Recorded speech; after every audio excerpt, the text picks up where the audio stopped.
Selamat datang. Sebelumnya, terima kasih ya telah memilih channel ini. Jika channel ini bermanfaat, silakan subscribe dan aktifkan notifikasi. Dahulu kala hiduplah seorang jenderal bernama Zhuge Liang. Ia memimpin pasukan besar kerajaan Shu. Zhuge Liang mendapat julukan naga tidur karena kecerdikannya dalam memenangkan perang 3 kota. Kecerdikan siasatnya membuat musuh sang jenderal besar itu bertekuk lutut, reputasinya itu kian tersebar jauh di dataran Tiongkok di antara musuh-musuhnya yang tersisa.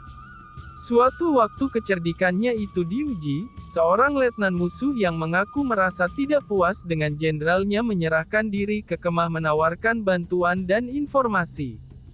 Hebatnya Liang langsung bisa mengenali bahwa ini adalah jebakan musuh. Letnan itu adalah pembelot palsu dan harus dibunuh. Namun pada menit terakhir eksekusi ketika kapak akan diayun, Liang menghentikan eksekusi dan menawarkan untuk menyelamatkan nyawa pria itu. Tentu saja pembatalan eksekusi itu mempunyai syarat bahwa letnan itu harus menjadi agen ganda. Pria itu bersyukur dan ketakutan usai lepas dari cengkraman maut, tugasnya agar menyampaikan informasi palsu pun dimulai. Dan bisa ditebak musuh pun terkecoh akibat informasi palsu yang diberikan oleh agen ganda itu. Peperangan sengit itu pun dimenangkan oleh Zhuge Liang.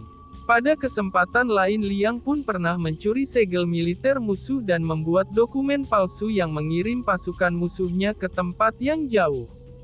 Pada saat kota kosong karena ketidakadaan pasukan, ia pun menyerang kerajaan musuhnya dengan cepat. Peperangan itu pun jadi kemenangan yang gemilang yang dicatat oleh sejarah. Namun kali ini nampaknya hal yang tidak diduga-duga terjadi. Sebanyak 150.000 pasukan di bawah pimpinan Sima Yi dikabarkan sudah mendekati kota di mana Liang berada. Sang naga tidur berada di ujung tanduk, ia hanya membawa 100 orang pasukan yang ia bawa ke kota itu. Tentu saja jika dilihat dari segi jumlah mustahil Liang bisa menang. Liang pun tak meratapi nasibnya itu. Ia bergerak cepat memerintahkan agar pasukannya menurunkan bendera dan bersembunyi di balik tembok-tembok kota. Konyolnya, Liang malah menunjukkan dirinya dengan duduk di tengah-tengah bangunan yang tinggi. Ia lalu memakai baju tao menyalakan dupa, dan memainkan kecapi.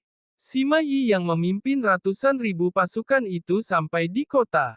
Namun ia heran suasana kota itu sepi dan hanya ada Liang dengan hikmatnya memainkan kecapi.